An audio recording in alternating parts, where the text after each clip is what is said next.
కొబ్బరికాయను చిక్కుడుకాయలో కొబ్బరికాయ వేసుకుని ఇలా నానబెట్టేసుకుని శుభ్రం కడిగేసేసుకొని ఇలా ఉడకబెట్టుకోండి, వాష్ చేసుకోండి. ఇవన్నీ ఇలా ఉడకబెట్టేసుకున్నాను, వాష్ చేసుకున్నాను. ఇప్పుడు పోపు వేసుకున్నాను. దాంట్లోకి మినపప్పు, శనగపప్పు, జీలకర్ర, ఆవాలు వేసుకోండి. ఆ తర్వాత పచ్చిమిరకాయలు, మిరపకాయలు, కరివేపాకు ఉంటే కొత్తిమీర కూడా వేసుకోండి.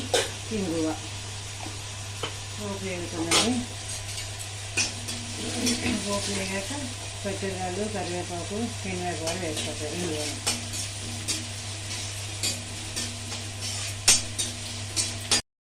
చికెన్ ముక్కలు వేసుకోండి.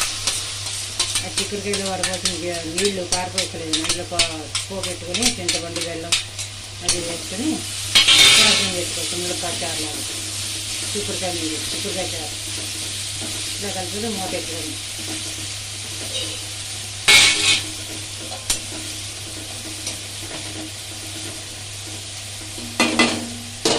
చిక్కుడుకాయ ముక్కల్లోనే ఉడకబెట్టేటప్పుడు వేసాను ఉప్పు, మళ్ళీ వేసుకోగలం. చాలకపోతే వేసుకోండి. అదే మూత పెట్టుకుని ఒక 10 నిమిషాలు దించేసుకోండి.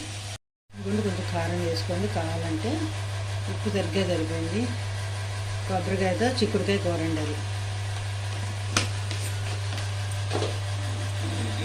కొబ్బరికాయ సరిపోకపోతే కొంచెం వేసుకోండి. మాకు సరిపోయింది చాలు. ఇది ఉత్తుగా అంటే వేసుకోండి. కోరుకుని వేసుకోండి. కొరుకుని ఇదండి కొబ్బరికాయతో చిక్కుడుకాయ కూర.